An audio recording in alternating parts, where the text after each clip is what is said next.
Start मैं करूँगा कि हमारी जो ख़वातीन, जो हमारी बहनें, जिसमें आलिया, हमज़ा और सनम जावेद साहिबा, जो इस वक्त मियाँ वाली या उससे पहले सरगोदा की जेलों में उनको बंद किया गया, उससे पहले लाहौर की जेलों में बंद किया गया, और बहुत सारी और ख़वातीन, डॉक्टर यास्मीन राशिद, इनका क्या कसूर है सिवाय इस बात के कि ये PTI को सपोर्ट करती हैं। और इस तरह से सिर्फ़ एक नहीं, हज़ारों की तादाद में हमारे वर्कर्स, हमारे लोग उठाए गए, उनके घरों में छापे मारे गए, उनकी प्रॉपर्टी और जायदादें जब्त की गईं, और उनके ऊपर जो जुल्म व तशद्दुद हुआ वो सब आपके सामने है।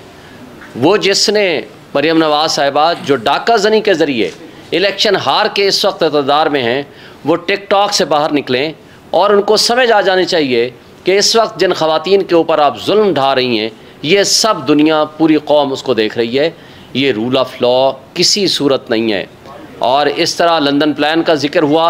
लंदन प्लान के ज़रिए उन बेज़मीर जजेस को भी साथ मिलाया गया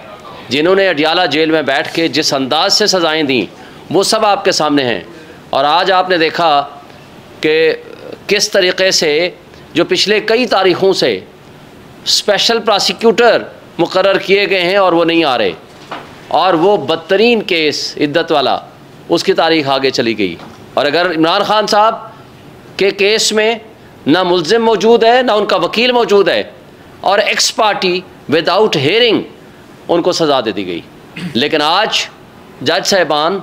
वो फैसिलिटेट कर रहे हैं दूसरी पार्टीज़ को, और इस तरीक़े से इमरान खान और उनकी बेगम जो पर्दा नशीन खातून है, उनको सिवाय पॉलिटिकल विक्टिमाइजेशन के नुकसान देने के और उनका कोई एस्पेक्ट नहीं है। वायसराय के हवाले से बात हुई, हमारी जो 9 मई और 8 फरवरी के हवाले से पिटिशन नहीं है, वो काजी फाइज़ ईसा साहब लगाते क्यों, वो भी तकाज़ा करें। और इस हवाले से वायसराय के हवाले से बात हुई, वो आपने देखा कि किस तरीक़े से असल मुक़्तदर ताकत किसके पास है। जैसे सलमान ने बताया कि हम फ़ौज के मुखालिफ नहीं हैं, वो हमारी फ़ौज है, वो ना हो तो हमारे मुल्क के हालात अच्छे ना हों, मगर जो लोग, जो इस्टेब्लिशमेंट के वो इदारे, जो हमारी इंटेलिजेंस एजेंसीज़ जो सियासत में मुदाखलत करती हैं, इंसाफ के ईवानों में घुसती हैं और जजेस को ब्लैकमेल करती हैं और उनके बेडरूम्स में कैमरे लगाती हैं, तो मुझे बताएं हमारा उनसे इख्तलाफ है। हम उनको मैसेज देते हैं, इस तरह रूल ऑफ़ लॉ का इंडेक्स ऊपर नहीं, वो नीचे जाएगा। और जिस मुल्क में रूल ऑफ़ लॉ नहीं होता, वहाँ उस मुल्क वो कभी तरक्की नहीं किया करता। हमारे ओवरसीज़ उस वक्त आएंगे, या कोई भी इन्वेस्टर उस वक्त आएगा जब आपके मुल्क में रूल ऑफ़ लॉ होगा, जब आपके मुल्क तब तरक्की करेगा जिस मुल्क में कानून की बालादस्ती होगी, आइन की हुक्मरानी होगी, सियासी इस्तेहकाम होगा, कंसिस्टेंसी इन पॉलिसीज़ होगी, डॉलर का इनफ्लो तब होगा, क्योंकि इसके बग़ैर और स्ट्रॉन्ग डेमोक्रेटिक गवर्नमेंट होगी तो वो रिफॉर्म्स करेगी, उसके ऊपर लोगों का, हमारे ओवरसीज़ का, पब्लिक का, इंटरनेशनल इन्वेस्टर का उसके ऊपर ट्रस्ट होगा, और तभी ये मुल्क तरक्की करते हैं। और खान साहब ने आज बड़ी खूबसूरत मिसाल दी सिंगापुर की, छोटा सा मुल्क, लेकिन वो क्यों तरक्की कर रहा है। हमारे मुल्क में 1.34 बिलियन की इन्वेस्टमेंट आती है, तो उनके मुल्क में 150 बिलियन की इन्वेस्टमेंट जाती है। वजह फ़र्क क्या है? एक फ़र्क है, वो है रूल ऑफ़ लॉ, और रूल ऑफ़ लॉ के बग़ैर कोई मुल्क तरक्की नहीं कर सकता। और एक बात हम, जो सबसे अहम बात है, वो ये है कि हमारा जो केस ह्यूमन राइट्स वायलेशंस का केस हो, हमारा फॉर्म 45 के हवाले से कोई केस हो, हमारा रिज़र्व सीट्स के हवाले से केस हो, लेकिन कोई केस हमारा सुप्रीम कोर्ट में नहीं लगता, लेकिन लगते हैं तो वो नवाज शरीफ साहब के लगते हैं, तो वो केस के इंसाफ खुद उठ के जाता है नवाज शरीफ को जनाब एयरपोर्ट पे रिसीव करने। ये है इंसाफ का दोहरा मेयार। क्या इस दोहरे मेयार से आप लोगों के मुंह बंद कर लेंगे? और वो पंजाब पुलिस के IG को, जिसको वो तमगा दिया गया है, तो मुझे अफसोस से कहना पड़ता है कि ये हमारे फिर जो डाकू, कच्चे के डाकू चंद एक जो इधर फिरते हैं, उनको भी बुलाएं, उनको भी तमगे दें। उन्होंने क्या किया है पूरा 1 साल, सिवाय लोगों के घरों में घुसना, लोगों को उठाना, बदतरीन तशद्दुद करना। और उसकी एक मिसाल अभी इंटरनेशनल